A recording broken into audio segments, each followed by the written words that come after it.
Euroregione.news.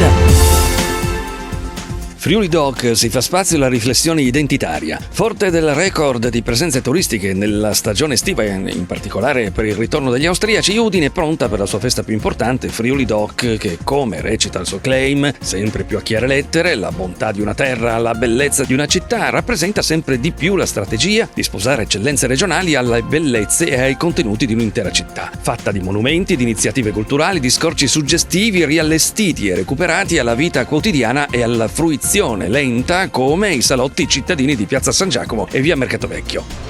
Sì, il nuovo format di Friuli Doc, che poi proseguirà anche nelle future edizioni, è proprio questa, la promozione di una città e di un territorio.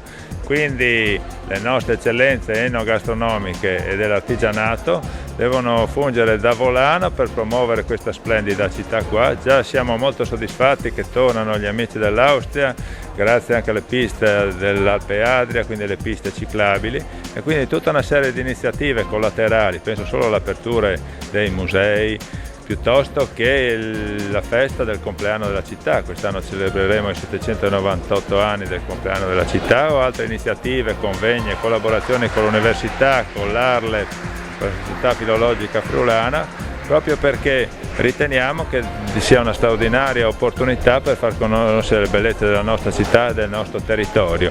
Naturalmente poi i piatti tipici restano grandi protagonisti, la collaborazione col Comitato Difesa Osterie Friulane, e poi un gradito ritorno quelli degli amici dell'Austria, perché la Stiria sarà protagonista in fondo via Aquileia, come è stato nelle edizioni passate, escluso l'ultima a causa Covid, e questo servirà anche per rafforzare quelli che sono i legami storici, culturali, identitari con l'Austria e con tutta l'area della Mitteleuropa. Friuli Doc incontra una città che registra un record di presenze turistiche, e non si tratta solamente di rimbalzo tecnico dopo il fermo pandemia, come si direbbe in termini borsistici. No, questo record, queste presenze sono figlie di un'attenta programmazione. Guardate, l'amministrazione Fontanini da qualche anno si sta adoperando al fine di garantire non solo per la propria cittadinanza, ma insomma per i turisti del nostro paese e per i turisti anche che arrivano oltre confine. Il record riguarda soprattutto le presenze austriache, oltre a un buon numero di presenze di italiani, e con dei palinsesti interessanti per quanto riguarda il periodo estivo. Friuli Doc ne è una dimostrazione, ma anche con investimenti mirati per rendere la nostra città sempre più bella, sempre più accogliente e attraente. La Regione ha investito parecchio in Udine in termini di soldi, diciamo, di finanziamenti. L'ultima concertazione ha portato al Comune di Udine 10 milioni di euro. Era davvero da diversi anni che la città di Udine non vedeva un importante sostegno al proprio sviluppo da parte della Regione. La Giunta Federica l'ha fatto.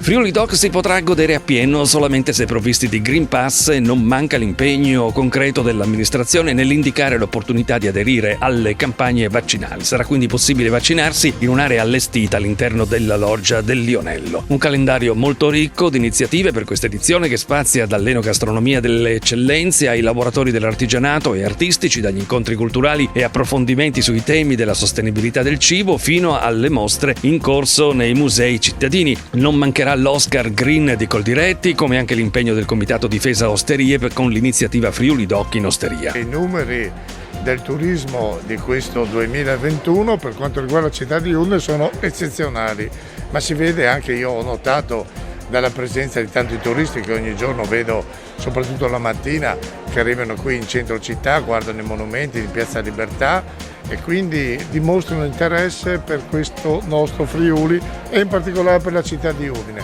Noi adesso siamo pronti a fare questa festa, che è la festa più importante di Udine, Friuli Doc, con l'aiuto di Tante Pro Loco, con l'aiuto della nostra università, con l'aiuto della Regione, quindi un appuntamento che dà qualità ai nostri prodotti, alla nostra storia, ha la possibilità di poter passare qualche bella ora proprio venendo a Udine in questo periodo dell'anno. 2 incontri sono dedicati alla poetica di Carlo Sgorlon, in particolare al suo lavoro sulla vita del beato Marco d'Aviano, e sempre in tema di personaggi storici significativi una riflessione pubblica verrà portata sul patriarca medievale aquileiese Bertrando, proclamato nel 2001 patrono civico della città, e sul ventennale di celebrazioni popolari spontanee dedicate a Udine, capitale del Friuli storico. A rafforzare ulteriormente Friuli Doc nella sua dimensione anche identitaria, le iniziative della filologica friulana, di Arlef e dell'Istitut Ladin Furlan Prececo Placelean, con incontri sulla lingua friulana e con la Fieste da Patrie dal Friul che torna in presenza. Lingua, cultura, identità fanno parte di un unicum che arriva da secoli e secoli fa. Ci ricordiamo appunto del patriarca Fortunaziano, che diceva che non riusciva più a comunicare con le persone che venivano a messa, proprio perché le persone stavano parlando una lingua diversa dal latino. Qual era questa lingua? Era il friulano. E oltre a ciò abbiamo appunto in questa edizione altre cose da ricordare, che è la bandiera del Friuli, la 7ª bandiera più antica del mondo.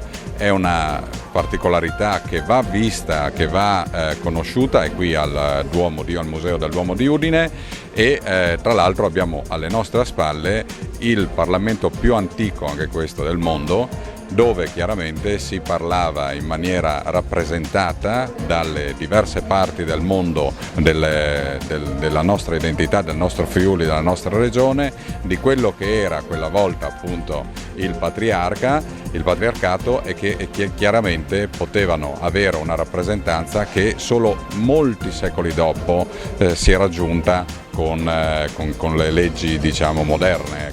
Per cui molto carica di simbolismi, molto carica di attenzione verso i luoghi e soprattutto molto carica di identità. Simbolismi importanti, Presidente, che meriterebbero di essere citati e sottolineati nelle guide turistiche. Avviene questo? Avviene altrove, ma avverrà anche qui.